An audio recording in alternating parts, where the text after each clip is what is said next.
नमस्कार साथियों, एक बार फिर से आप सबका न्यू लाइट विद दीपक में बहुत बहुत स्वागत है। आज हम लोग देखेंगे आरटीआई यानी कि राइट टू इंफॉर्मेशन, सूचना का अधिकार। ये कानून भारत में क्यों लाया गया, कब लाया गया और इसकी क्या क्या उपलब्धियां हैं। इस वीडियो में हम इस बात को समझेंगे। फिर अगले वीडियो में आरटीआई दाखिल कैसे की जाए ये देखेंगे। तो सबसे पहले हम इसकी ऐतिहासिक पृष्ठभूमि को समझते हैं कि यानी कि विश्व लेवल पर ये किस रूप में रहा है, उसके बाद इसी को देख करके भारत ने किस तरह से अपनाया। तो सबसे पहले संयुक्त राष्ट्र की महासभा ने 10 दिसंबर 1948 को यूडीएचआर को अपनाया। यूडीएचआर क्या है पहले ये समझिए। देखिए, universal declaration of human right इसका फुल फॉर्म होता है और हिंदी में मानवाधिकारों की सार्वभौमिक घोषणा कहते हैं। यानी इसके अंतर्गत मानव को यानी कि लोगों को यह अधिकार दिया गया कि आप सूचना पा सकते हैं किसी सरकारी संस्था से। आप कोई भी सूचना हासिल कर सकते हैं अगर वह सूचना बहुत ही खतरनाक वे में नहीं है तो। अगर उस सूचना से कोई नुकसान नहीं हो रहा है, कोई क्षति नहीं हो रही है, बल्कि उस सूचना से पारदर्शिता बढ़ेगी, लोकतंत्र बढ़ेगा, भ्रष्टाचार सामने आएगा, तो अगर इस तरह की सूचना है तो उस सूचना को कोई भी व्यक्ति प्राप्त कर सकता है, इसका वो अधिकार है। ऐसी मानवाधिकारों की सार्वभौमिक घोषणा की गई संयुक्त राष्ट्र महासभा द्वारा 10 दिसंबर 1948 को। अब देखिए, अमेरिका के तीसरे राष्ट्रपति थे, यूनाइटेड स्टेट ऑफ अमेरिका के तीसरे राष्ट्रपति, उनका नाम था थॉमस जेफरसन। इनकी एक उक्ति बहुत प्रचलित है। इन्होंने कहा था कि सूचना लोकतंत्र की मुद्रा होती है। सूचना लोकतंत्र की मुद्रा होती है, यानी कि लोकतंत्र तभी टिकेगा जब सूचनाएं सामने आएंगी। तो इस तरह से हम देखते हैं कि मानवाधिकार आयोग की स्थापना हुई, संयुक्त राष्ट्र महासभा ने इसकी घोषणा की और अमेरिका जैसे देश में भी इस तरह की संस्थाएं चलन में थी। भारत में जब भारत का संविधान बना तो उसमें एक अनुच्छेद 19 है। वो कहता है कि व्यक्ति को बोलने की आजादी है, यानी वाक अभिव्यक्ति की आजादी है, सभा करने की आजादी है, स्ट्राइक करने की आजादी है। तो इसी आजादी के तहत इसके कई पार्ट हैं, तो इसी में अनुच्छेद 19 एक का क में प्रेस की स्वतंत्रता दिखती है। जैसे आप देखते होंगे ना कि मीडिया वाले पहुंच जाते हैं हर जगह पूछने के लिए या कोई चीज दिखाने के लिए पहुंच जाते हैं, तो उनको आजादी कहाँ मिली है? अनुच्छेद 19 के तहत भारत के संविधान में ही। इसी अनुच्छेद को ही आधार बना करके भारत में भी सूचना का अधिकार कानून लाया गया। तो भारत में सूचना का अधिकार कानून कैसे लाया गया, अब हम थोड़ा सा इसको देखते हैं।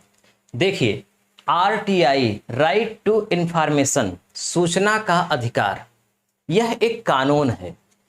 इसकी शुरुआत कैसे हुई, यह अधिनियम अस्तित्व में कैसे आया, पहले ये देखते हैं। तो देखिए, संसद ने सबसे पहले 12 मई को इसे पास किया 2005 में। तो संसद से ये विधेयक पास हुआ 12 मई 2005 में। कौन विधेयक? सूचना का अधिकार विधेयक 2005। उसके बाद 15 जून 2005 को इस पर राष्ट्रपति ने मुहर लगा दी, यानी कि राष्ट्रपति की भी स्वीकृति मिल गई। ठीक, उसके बाद 12 अक्टूबर 2005 को यह लागू हो गया पूरे भारत में। पूरे भारत में, ध्यान रहे उस समय जम्मू कश्मीर में ये लागू नहीं था, क्योंकि आप जानते हैं जम्मू कश्मीर को विशेष राज्य का दर्जा दिया गया था। लेकिन अब जम्मू कश्मीर चूंकि उसके 2 भाग हो गए और वहां से धारा 370 हटा ली गई, इसलिए अब ये right to information Jammu Kashmir में भी लागू होती है। लेकिन तत्काल समय में जम्मू कश्मीर को छोड़ करके पूरे भारत में ये कानून लागू हो गया 12 अक्टूबर 2005 को। तो ये तीनों तिथियां याद रखिएगा। तो जब 12 अक्टूबर 2005 को ये कानून लागू हुआ तो इस कानून का नाम क्या रखा गया? इस कानून का नाम रखा गया सूचना का अधिकार अधिनियम 2005। ये इस कानून का नाम रखा गया। अब देखिए इस कानून में क्या क्या प्रावधान किए गए हैं, उसके बाद हम देखेंगे कि इस कानून के उद्देश्य क्या हैं, फिर देखेंगे कि इस कानून की उपलब्धियां क्या हैं। तो देखिए इसमें प्रावधान ये किया गया कि कोई भी नागरिक, भारतीय नागरिक, ध्यान रखिएगा इसमें व्यक्ति नहीं कहा गया है, नागरिक कहा गया है, यानी कोई भी भारतीय नागरिक किसी भी सरकारी संस्था से सूचना प्राप्त करने का हकदार है। भारतीय नागरिकों को यह अधिकार दिया जाता है कि किसी भी सरकारी संस्था, जैसे कि सरकारी बैंक, जैसे कि सरकारी दफ्तर, रेलवे,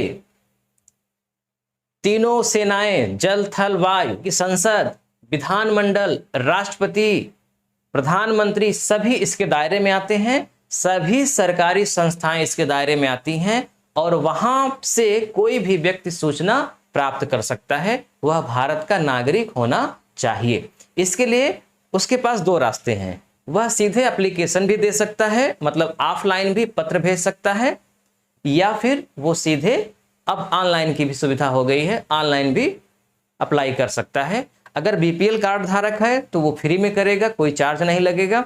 बीपीएल कार्ड धारक नहीं है तो 10 रुपए की इसमें फीस रखी गई है। और इसमें कहा गया है इस कानून में कि कोई भी व्यक्ति जब सूचना मांगता है किसी भी संस्था से सरकारी, तो 30 दिन के भीतर उसे सूचना देनी पड़ेगी। इसके लिए 2 सूचना आयुक्त हैं मुख्य रूप से। अगर कोई सरकारी संस्था केंद्र की है तो उसके लिए सबसे बड़ा सूचना का अधिकारी है मुख्य सूचना आयुक्त, यानी कि केंद्रीय सूचना आयुक्त। एक है राज्य सूचना आयुक्त, तो एक केंद्र में है और एक राज्य में है। अब जो भी संस्थाएं हैं, जो भी, जैसे बैंकिंग संस्था है, रेलवे है, सरकारी दफ्तर है, स्कूल कॉलेज हैं, तो जिस भी विभाग से आपको सूचना प्राप्त करनी है उस विभाग में पहले से ही सूचना अधिकारी नियुक्त किए जाते हैं। उनका काम ही होता है कि वो सूचना दे। जैसे मान लीजिए कि आपकी सड़क खराब हो गई तो पीडब्ल्यूडी विभाग के पास आप एप्लीकेशन देंगे, यानी आप एप्लीकेशन में लिखेंगे, क्या लिखेंगे हम आगे बताएंगे आपको अगले पार्ट में। तो जब आप पीडब्ल्यूडी विभाग से सूचना मांगेंगे तो उनकी एक ऑफिस होगी, कहीं पर वो पता होगा, तो उस ऑफिस के एड्रेस पर आप पूरा एप्लीकेशन लिख करके भेजेंगे और वहां से 30 दिनों के भीतर रिप्लाई होगा, क्योंकि वहां पर उस विभाग में एक सूचना देने के लिए एक अधिकारी नियुक्त किया गया है। 30 दिन के भीतर सूचना नहीं दी गई तो फिर व्यक्ति अपील कर सकता है। तो प्रथम अपील भी यहाँ है, द्वितीय अपील भी यहाँ है। और अगर 30 दिन के भीतर सूचना नहीं दी जाती है तो फिर इस कानून में यह भी प्रावधान है कि जुर्माना भी लगाया जा सकता है।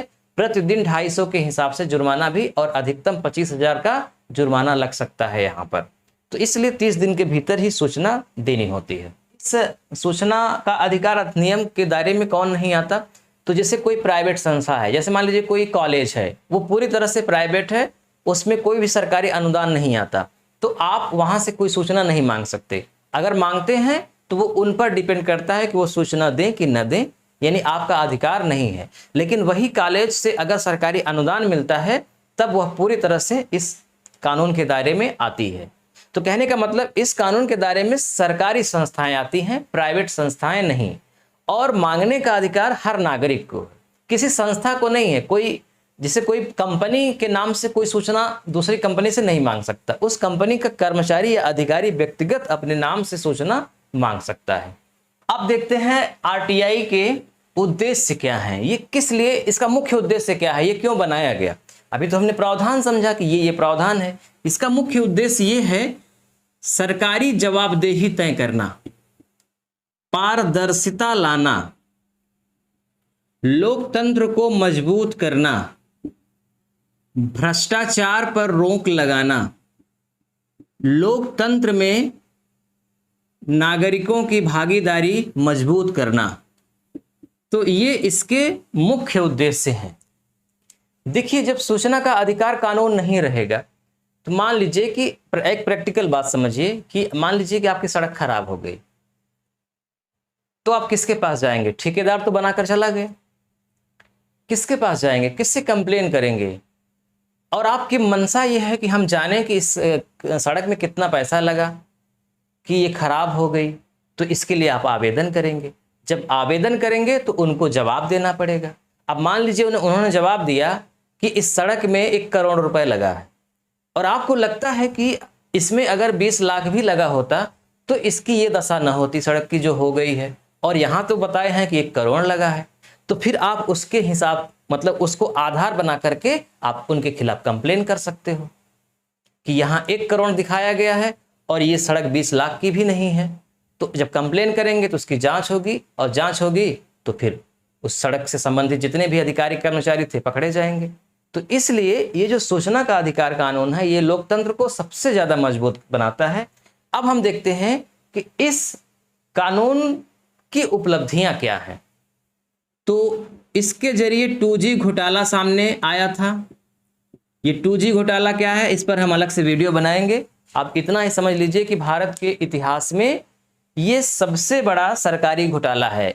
इसमें ये निकल के आता है कि जो बड़े पदों पर बैठे हुए व्यक्ति हैं वो कैसे अपने पदों का दुरुपयोग करते हैं। ये अब तक का सबसे बड़ा घोटाला है, कई हजार करोड़ का घोटाला था। और इसको सामने कैसे लाया गया, सूचना मांगी गई, और सूचना के बाद जब सूचना दी गई तो फिर परत दर परत पोल खुलती गई और फिर पकड़े गए लोग। इसी तरह से एक घोटाला है कॉमनवेल्थ, ये भी बहुत बड़ा घोटाला था। इसमें भी एक संस्था ने RTI दायर की थी, फिर परत दर परत खुलती गई और सामने आया। तो RTI के ये 2 सबसे बड़े घोटाले, ये सबसे बड़ी उपलब्धियां कहा जा सकता है।